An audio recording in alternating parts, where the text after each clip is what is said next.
What's up, guys? This is Chronic Rush, and welcome to the first episode of my FIFA 14 Team of the Season predictions for all of the major leagues. Basically, the Team of the Season is going to be showcased for. I believe in FIFA 13 there is a number of them, and I think FIFA 14 is going to be the same league. So let's have a quick rundown. Obviously, the most consistent teams, which meant all the players that have performed very, very well throughout the season, but haven't picked up an informed card, were in that team this season. So we had the bronze, silver, and gold ones. They, I believe, expire on the 30th of April. And I'm not too sure when this team of the season actually going to be out. The next one should be the Barclays Premier League team of the season. I'm not too sure if it's going to be the 30th of April, the Wednesday, when the team of the week number 33 is released, or actually a bit later, coming towards the end of the BPL season. I'm not too sure on what EA are going to do. I believe they actually do it straight after the most consistent.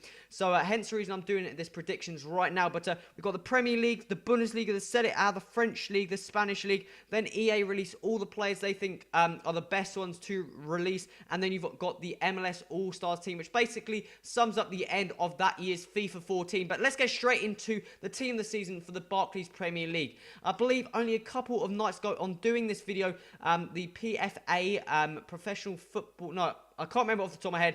Basically, they released a team of the year, and I believe EA are now basing, I believe in FIFA 13, they've actually based the main starting 11 because they don't do any subs on that team. So I'm going to go and basically, guys, you've probably seen this team. You've probably seen the PFA team of the year. And basically, this is the similar players. I've also got the subs bench, which are completely my own predictions. And I'll give you a rundown of all the players and why they are on the team of the season. But we're going to start off with in goal. We're going to start off with Petr Cech, the Chelsea goalkeeper.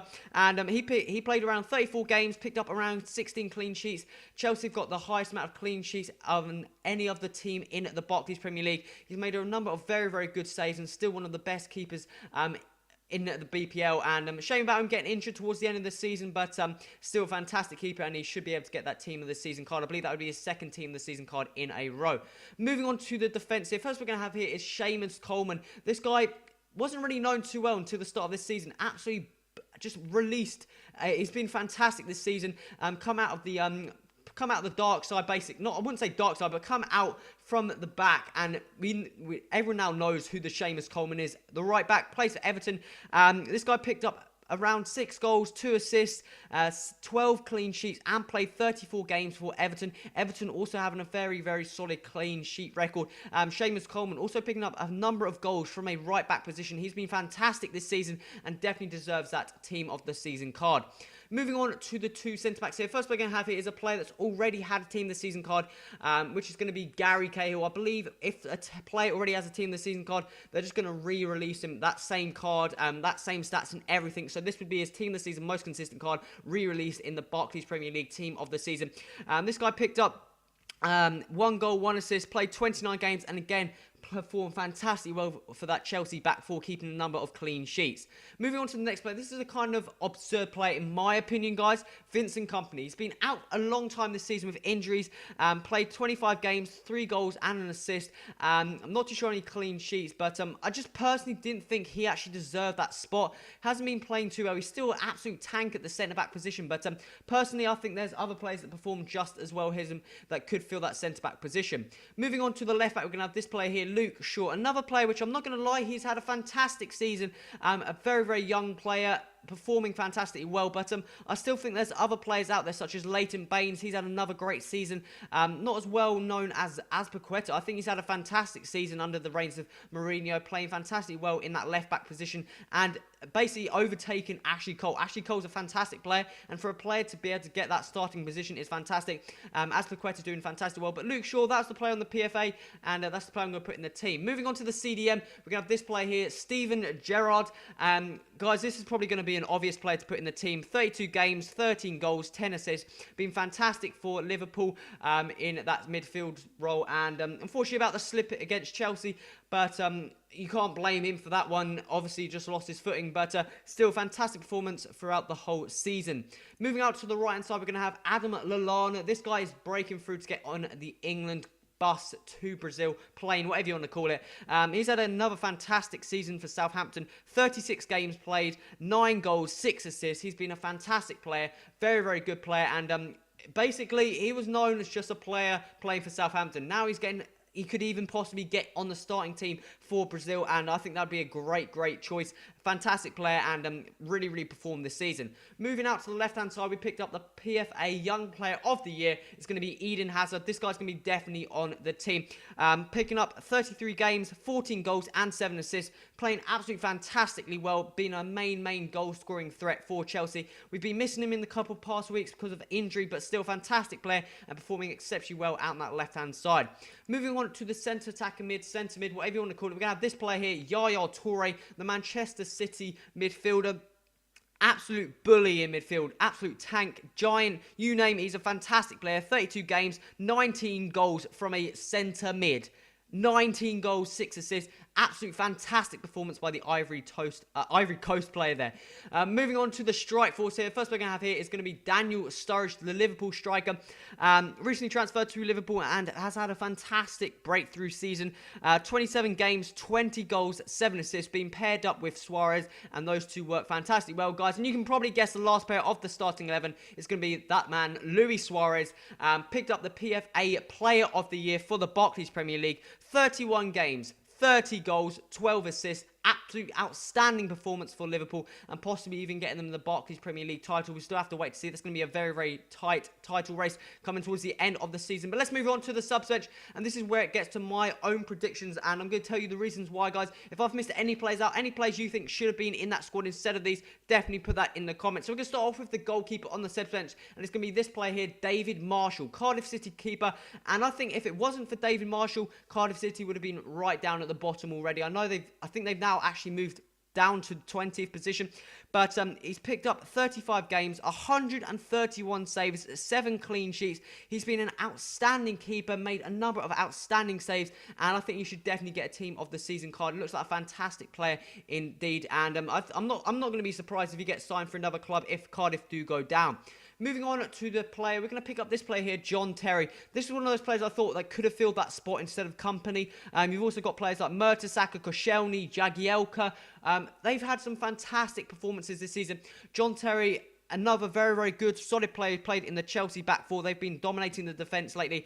33 games, 2 goals and an assist. I believe he's now the most top scorer centre-back or defender in the BPL. A fantastic performance, a fantastic season from him, and he could possibly get on that team of the season. Moving on to the next player, we're going to have this player here, Aaron Ramsey, who has started off with probably the best season you could have asked for. Unfortunately, he did then go and get injured, so it's kind of been out of a couple games, come back and perform straight back into a fantastic performance. 21 games, 9 goals, 8 assists.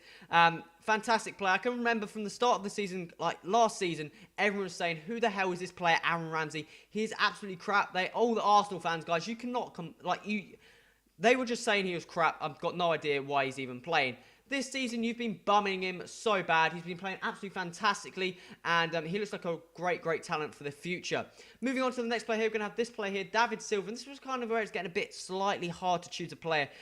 David Silva plays for Manchester City, plays out on the left-hand side, sometimes in the cam position. 24 games, 7 goals, 9 assists, which is a fantastic performance from him. Last season, he had another great performance as well. But there's another alternative players you could fill in that spot. You've obviously got Raheem Sterling. He's played a very good season this time, and there's a number of players you could fill that spot, but I decided to go for David Silva just because he's been a very good player for Man City and scored some of the crucial goals to get the points. Moving on to this player here, we're going to have this player here, Jade Rodriguez, which is kind of a long shot. I've always got to have a bit of a long shot a possible player in the team of the season or any of the team of the week predictions or anything I do. I decided to go for Jay Rodriguez. A fantastic season. Unfortunately, it's ended not quickly, but ended shortly because of his injury he sustained during, I'm not too sure what game it actually was.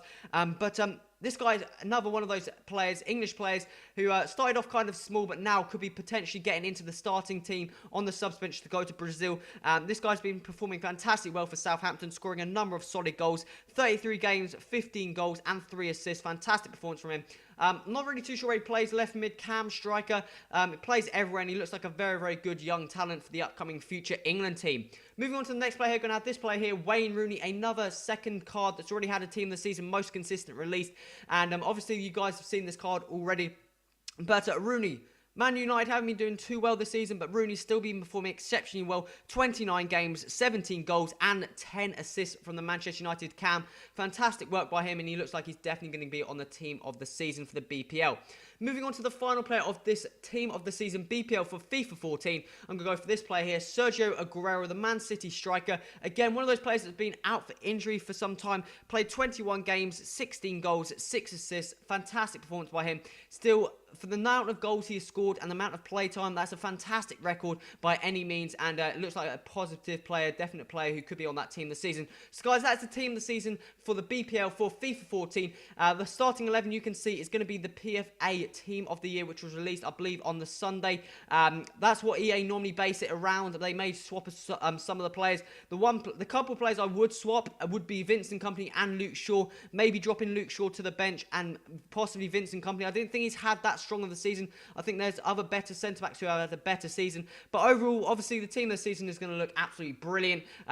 Luis Suarez, their 96 rated player, is definitely going to get the highest rating because he picked up the PFA award. And also, Hazard there, going to be a high-rated card as well. But guys, that is my prediction for the team this season.